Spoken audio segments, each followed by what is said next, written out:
Hello everyone. Kanishka Karkera here from Transformance Forums. Welcome to the Supply Chain and Trade Finance Unfiltered series. In today's episode, Inside the CFO's Mind, the real story behind working capital decisions. We are joined by Mr. Faiz Nagariya, Chief Financial Officer at Aether Industries Limited. Before we get into the conversation, Mr. Faiz, could you share a bit about yourself with our audience? Yeah, so myself Faiz Nagariya, and I am a chartered accountant by qualification, and I'm a chief financial officer at Aether Industries Limited, and I take care of entire finance, accounts, legalities, compliance, and all these matters for Aether Industries. I was instrumental with the IPO, QIP, and OFS for the company in the last 3 years, and that's it from my side. And looking forward to questions from here and ma'am. Thank you, Mr. Faiz. It's great to have you with us. To set the context, walk us through a typical day as CFO at Aether. What actually takes up most of your time? A typical day for a CFO nowadays, because see, CFOs are not only confined to finance and accounts or these things or banking. Mainly the CFOs in currently for myself, I'm basically using my time for strategy and executions rather than just numbers. So I'm putting my time in the, say you can say in the morning, I just go through the capital market transactions, what is happening in the markets, where do we see the markets going, what are the ups and downs which we can expect in the market and also in our business, because really the war situation is currently going on, lots of ups and downs going on. So that's the first thing which I start with. Then the remaining things will be the planning for the day, what is to be done, what are the strategies to be designed, which departments have to meet to understand what is going on in their side because of the things which are going on. And another things is review of the budgets which are finalized, and anything which when in banking relations to be updated, or any new loans to be applied, or all these things will be updated. So most of my time goes into high impact decision that drives sustainable growth and shareholder value, not in routine reporting. That's a great perspective.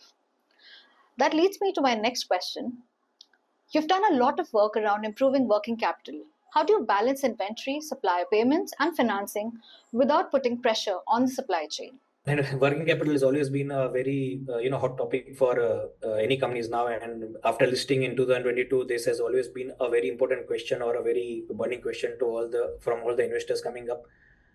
Before getting listed, we had very good working capital cycles, but from listing days, the inventory cycles have gone up, and then we were able to bring it down. So major things we have, of course, it was around 200 days before a couple of years. We have brought it down to 150 days.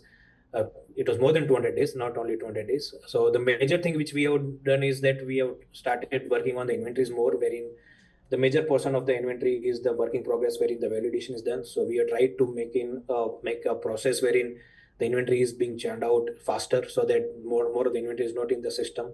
And at the quarter ends, or at the half year ends, or year ends, we see that the more of the production is not done, it is done before the year end, so that it is converted to finished goods and it is sold. So it's converted into sales. Another thing we have tried to do is that the data cycles which was stretched, we have started being more stringent, more strict with the payment terms, and for the new customers, we are dealing mostly in advanced payment terms or with the PDCs, so that there is no more data days increasing. We also have given some discounts on very early payments to our customers, so that also has helped us. On the supplier side, where we were making payments in 90 days, we have tried to make them to 100 days. And overall, so this is the way we have been able to manage our working capital cycle, and this is going to be a continuous process, because working capital cycle management is not a one year or a 2 year process. It's a continuous process, and we will be continuously working on that. That's a very valid and a very fair point. With your experience in digital transformation and scaling operations, how is technology changing the way companies manage risk and visibility across supply chain and trade finance? Technology has become very important in every aspect, and basically because of the AI which has come up, and people are using it very well. So technology is fundamentally transforming risk management and visibility in supply chains, and in trade finance, and all kinds of things which are being managed in a company. At Ether, we are leveraging the digital tools to move fast from predictive from sorry to a historical way of managing to a predictive and real-time management. So that is helping us. So supply chain visibility, we already have SAP, which is working in the company since the day zero when the company started. We are moving to SAP for HANA very soon. We also enabled various AI powered tools to manage various things in the company, and IoT sensors, AI powered dashboards, which provide a lot of information to me also as a CFO, and to the management also, to have information on various things in the company at our like they can understand what are the inventory levels, what are the payments receivable, what are the payments payable, where are the capex projects going on. So all these things is very easy on a click of a button.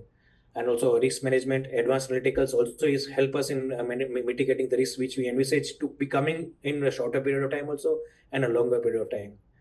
In trade finance, the digital performance, the blockchain based solutions, and I think so API integration with banks has helped us, because the time which was going for my team or my banking person to make payments online, keep on keying all the things and everything. Now it's all on a click of a button. They just have to upload a file and the payments are being done. So bottom line for this is that technology turns data into actionable intelligence, enhancing lots of resilience and reducing a lot of human interaction, so that reduces lots of errors. I like the way how you've put that. There's a lot of long term thinking in what you've just shared. So, sir, for leaders listening in, what's one decision or mindset shift that made the biggest difference in managing complexity across supply chain and finance? A very important question, and I think so this is a burning question for all the CFOs and all the finance leads, I think so. The single biggest mindset shift was moving from functional silos, or you can say traditional things, and treating supply chain operations finance as an integrated value creation system. So initially, what is happening is everything was separated out. One was being handled by the, say, you can say, procurement team. One was handled by the banking team. So now integration of all this with the AI and a good tool of ERPs has enabled lots of changes, and it is the, I can say, a biggest mindset shift. Instead of optimizing each in isolation, we have brought them together, which is impacting an entire cash conversion cycle and also improving our ROCs. Thank you for breaking that down. What's been one tough financial decision you've had to make recently, and how did you approach it? The most important decision which I have taken currently in last 6 months or maybe a year is tightening the working capital cycle, because it's, as I told you, since the beginning, since the IPO days or listing, we have been questioned for working capital.